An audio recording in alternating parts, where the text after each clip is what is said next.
Hi, I'm Catherine, the SLP, also known as your friendly feeding therapist. Today with me, I have a very special guest, my very own sister and friend, Kayla, who's a registered dental hygienist. Registered dental hygienists. Not a lot of persons may know who or what they are. So I'll hand over the floor to you, Kayla. Tell us. Yeah, so a registered dental hygienist is the person that you initially meet when you come into the dental office and you get your cleaning from us, you get your nutritional advice from us. When you come to bring your baby or your infant to us, you can look on us as your dental mom, the mom for your baby at that time, your child at that time, who teaches your child the right way to brush, what to eat, and so on. And also, we love to have the child come in as early as possible, Kathy. Excellent. So bringing the child as early as possible. I'm glad you said that because we're like, if my baby doesn't have any teeth, like, why do I need to bring them to the dentist? Right? So when you think about the dentist, you think about what? Teeth. But or babies don't have teeth. Well, you can bring your baby in as soon as a couple months, as soon as it's safe for them to go outside. And so what we do when you bring them in is we just sit with you for a few minutes to go over what you've been feeding the child, how you've been taking care of their teeth, and then we give you a few tips and tricks on how to get them cleaned in a way that's fun for them, and um, and also feed them with the proper feeding devices. So your bottle with the right nipple, and not letting them go to sleep with the bottle in the mouth, just going over small tips like that. We Small also tips, but do really big impact. Mhm. Really, really big impact. Yeah, we also do oral health assessments. So we assess the tongue placement, we assess the palate, the whole oral environment. And we let you know the dynamics of that mouth and how things are going to change. Teeth will erupt, which ones will erupt first, second, and how the teething process can be painful for the child. So what devices you can use, to help them through that process. And in teething, a very challenging time for the baby, you want to give soothing devices that are appropriate and that won't lead to problems with their dentition in the future. What are some examples of appropriate teething devices? So you can get the chilled packs that your baby can chew on in the shape of a character that they like, a food item, a banana, a monkey that they can chew on, and or you can use the pacifier as well. Mhm. And one thing that babies usually gravitate towards, if neither of those things are available, is their thumb Mhm. or their fingers. And you do want to be careful with that. You want to make sure that they have clean hands at all times. You can give them mitts to cover their hands because you really don't want them to start a thumb sucking habit at that early age. And hopefully, most children do grow out of it. But if it is um, more persistent over the years, the child can develop uh, an overbite, open bite, cross bite, issues with their what we call occlusion. So they may need braces. But also, some pacifiers are made of some plastic that's just too rigid and can change the shape of the palate of the child, just like the thumb can. So you want to get a, a pacifier that is small, that is soft and won't change the shape of their palate. Lots of interesting points. Now, as the feeding therapist, I heard you mention quite a few number of things. I heard you talk about the mitt and covering the hand, and that really kind of struck a chord with me because, from a feeding therapy Really? standpoint, yes, we understand that the mouth has a lot of receptors, and that bringing the hand to mouth actually is a way where baby's able to really explore their environment, and bringing different objects to mouth is really a way to explore their environment. And so we kind of like discourage the use of mittens and hand coverings from our side, just because we really do want to encourage that oral play and that exploration.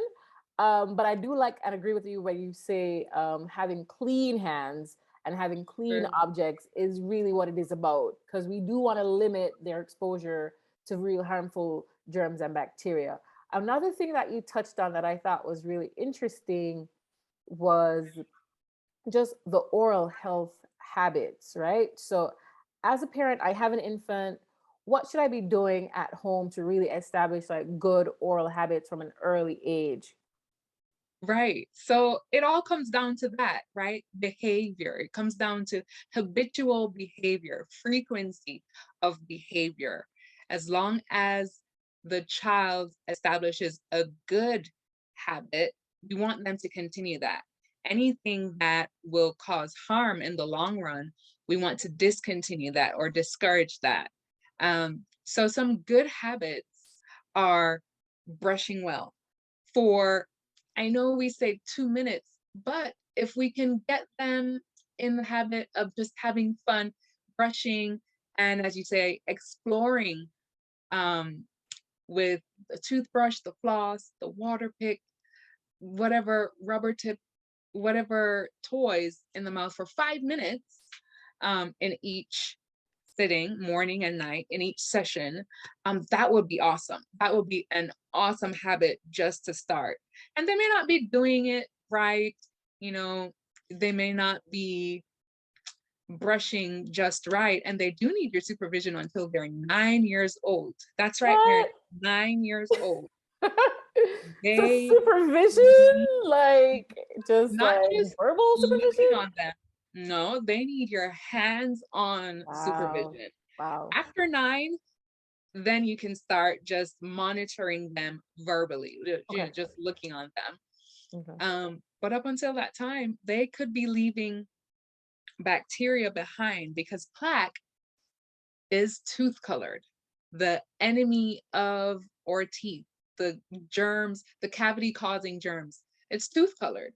And Hmm. the only way to see it is with fun tools called disclosing tablets, or rinses with uh, um, a dye in it. But you can get, I know that that may have, some debates, some alerts when you hear dye, but you Die. can get safe dyes, Okay. um, and that show you where the plaque is. So add all these little tools in there, um, in your sachet for the child to play with.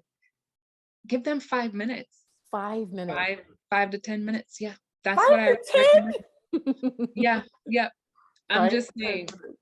if you brush one time for five, and this is for adults, for 5 to 10 minutes, just one time, it's better than brushing 10 times for 30 seconds throughout the Hmm. day, Okay. because of the thoroughness and the detail that you're spending, the attention that you're giving to each of your 32 teeth that we have. But some bad habits, talking about habits Hmm. that you want to prevent, are having the child, the baby, sleep with the bottle in the mouth, even though it is soothing, and Hmm. even though you can't quite get the bottle from them without them crying, you have to try. Get the bottle away, um, and clean the mouth With what? with What are we cleaning the either a mouth with? rag, Hmm. or one of those toothbrushes that allow you to put your finger in there Okay. and wipe it out, a silicone-based brush, Okay. um, while they're sleeping, to brush it gently, when they're babies. Babies. And to pacify or to soothe or, comfort themselves, you do want to just watch them and just make sure that after the age of 2, after they have all their baby teeth in, that's at 2, they're no longer using those thumbs. Maybe they can use their thumbs, clean hands up until 2, but then they're no longer toothing.